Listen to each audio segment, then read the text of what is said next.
What's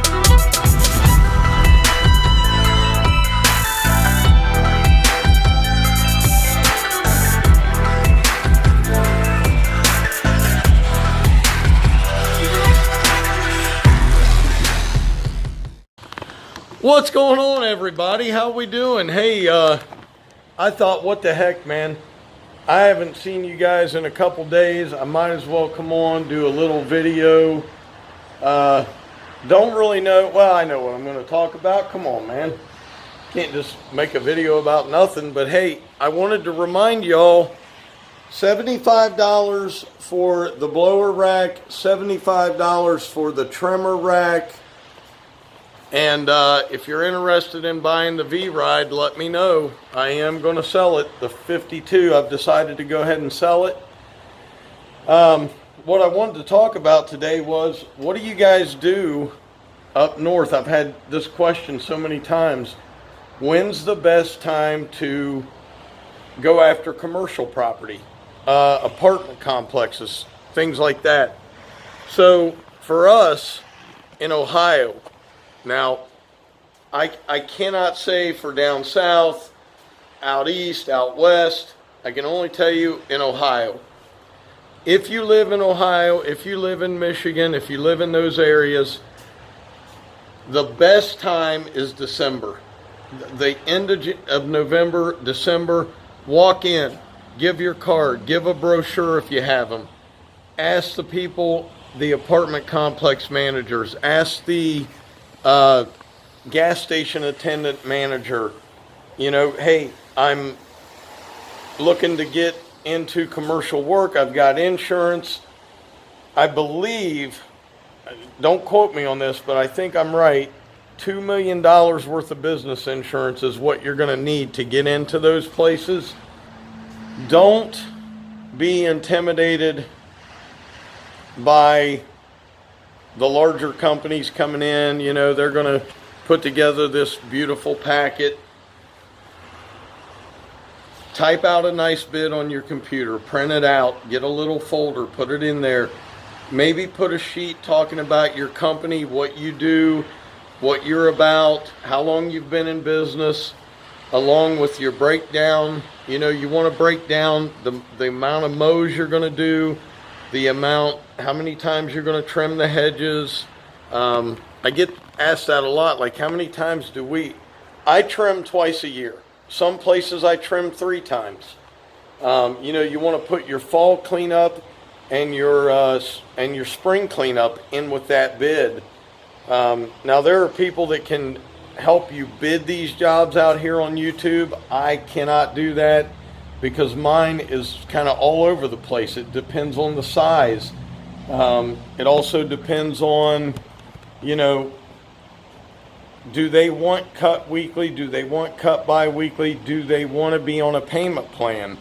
If they want to be on a payment plan, you got to make sure you add your mulch and all that price in, and then divide it by the 12 months. And you also want to make sure you ask them, how are they going to pay you? Is it every 90 days? Is it every 60? Is it every 30? You don't want to get yourself to the point, when you're new especially, and you don't have a lot of capital, you don't want to get to the point where you're out there waiting 60 and 90 days to get paid, and you don't have the money to continue to go do the work. Okay, or you don't have the money to continue to buy the equipment you need. I personally would never get into a job when my company was small and new. I would never have gotten myself into a job where I had to buy a lot of equipment to service that account alone. Make sure you can use that equipment somewhere else and make money off of it. You don't want to be just stuck on that one property. So if you guys have any questions other than that, there are a lot of people who do commercial type work. I know Sunrise Services, Dirty House Thug, he could help you with that. There's a lot of guys doing commercial work. I'll be honest with you, I stay away from it. I did a commercial company for 3 years. They were such slow payers that I wanted nothing to do with it after 3 years. Just a little kind of example. They owed me $4,800 on a 2-week job that I did for 11 of their businesses. It took me 90 days to get that money. It was so bad. And by the time the money came in, like I say, I was newer.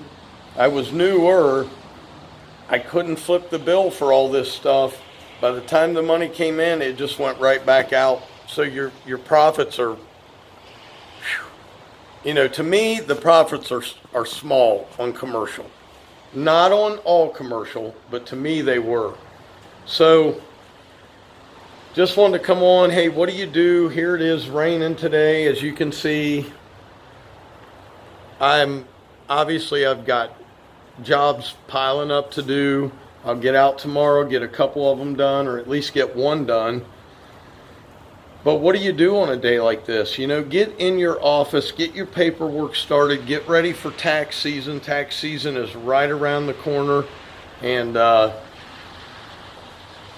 if you've caught up on all that, then take yourself a break, man, and get ready for next year.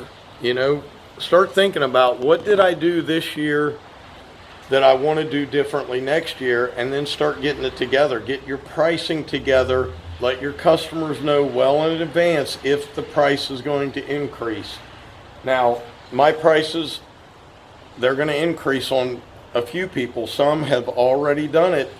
So, it's time to get to that point. So, guys, I hope you enjoyed this one. I hope it helps a little bit. I'm not the be-all, end-all. I always try to tell you that. But just trying to give you my advice on it. There's a lot of good people out here on YouTube that know this stuff. So check them out. And if you guys are doing something that could help me, please let me know in the comments. Anyway, I'll see you guys tomorrow. I'm going to be taking down a ton of miscanthus, ornamental, pampas grass, whatever you want to call it, and getting some leaves cleaned up. So one more thing also that you want to do during the winter time, and I know a lot of us do this because we see the videos, definitely get in, change the spark plugs, change out your filters on your mowers, change the oil right before. I usually wait until springtime is getting close to hitting, so right at the end of February, early March. Make sure you're getting your equipment ready for the next season. And I just did a video the other day about Echo and Steel, and I had a lot of Echo people tell me that Steel always needs the valves adjusted.